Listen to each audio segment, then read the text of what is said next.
Hi, payment enthusiasts and fraud fighters. Today we are here live in London for the Digital Identity Summit 2019 with Rebekah Moody, who is Director of Fraud and Identity for LexisNexis, a risk solutions company. And today we are going to talk about EMEA's Cybercrime Report. But first of all, hi Rebekah. Hello, How are you? great to see you. Yeah, great to see you also. So during the Digital Identity Summit, ThreatMetrix revealed a new edition of its Cybercrime Report.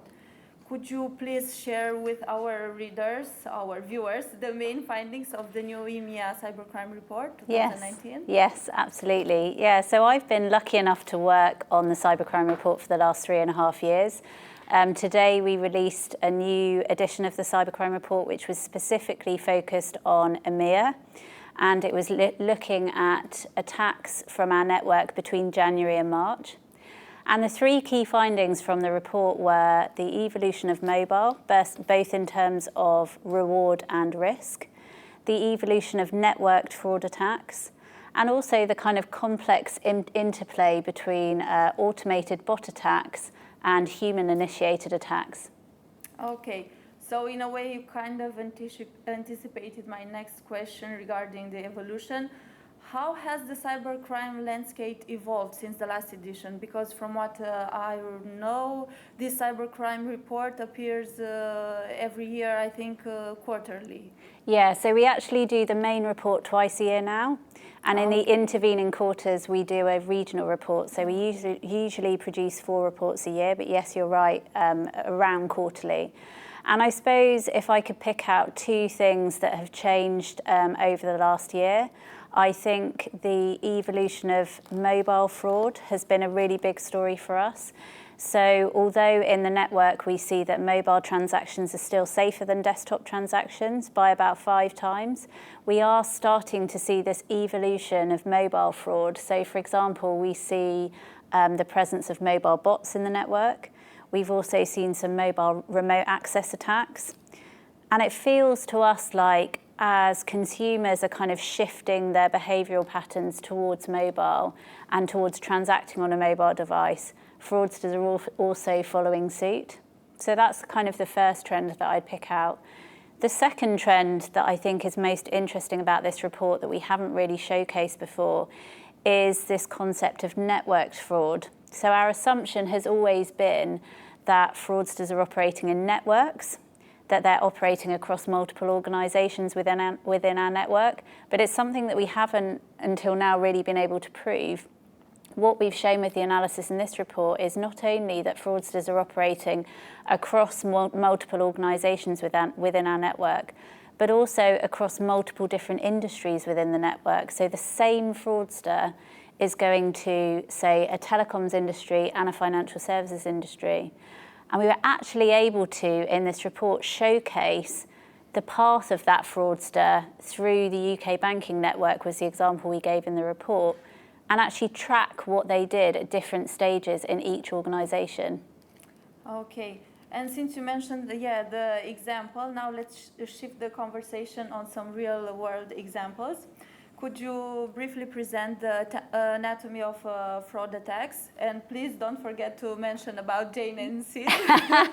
Yeah, so I use Jane as my example fraudster. I think it's really easy for us when we're talking about a fraudster to kind of have this view of a fraudster in our head. It's often a male, it's often kind of undercover. Actually, I wanted to dispel that myth, and so I called the fraudster in our network Jane. She was a woman.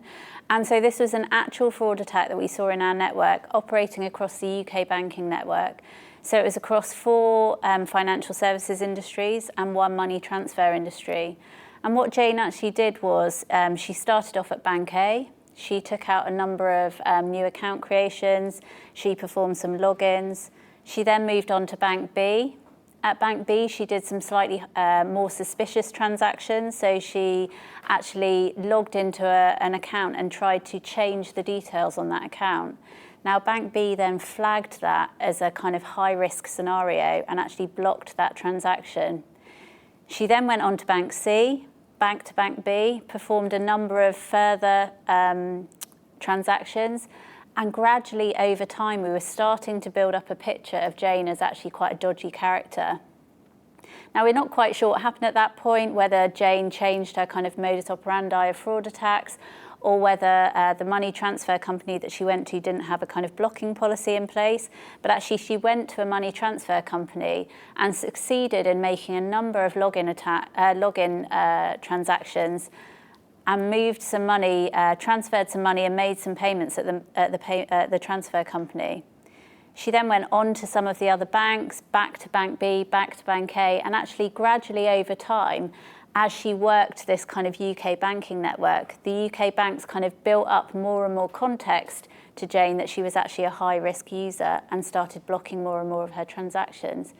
And so what I think was really interesting about this case is not only were we able to show the kind of live path of a fraudster working across our network, but we were also able to show that despite the fact that organisations kind of set their own tolerance for risk, that the network view of digital identity actually gives all the organisations in our network a global view of risk. So actually a high-risk transaction, say for example at Bank B, could then be used by Bank C and Bank D to give greater context to the decisions that they make based on Jane's behaviour.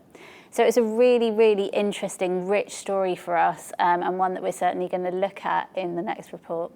Okay, and last, what advice would you give to any business that wants to keep a low level of fraud attacks based on the findings of the report? I think there's a couple of things. I think for us, it's always been about building a layer of defence, a layered defence system. So I think we see a whole range of attacks in our network, from kind of high velocity automated bot attacks kind of at the front door, all the way through to kind of more complex human initiated attacks. And actually it's being able to detect this full spectrum of attacks kind of across the layers of defence is actually really important. So I think that's the first thing. I think the second thing is actually looking towards mobile first strategies. So I think as consumers are shifting their behaviour towards mobile transacting, I think it's really important that businesses are kind of prioritising this kind of mobile first fraud defence strategy as well, to make sure that as fraudsters are kind of moving towards those mobile attacks, that the strategies are in place to mitigate them. Okay, so thank you, Rebekah, for this lovely discussion. Thank you to our readers. And to Jane, we have a message: watch out for the digital identity network, because they have the eye on you. Their eye on you. Thank you very much. Great.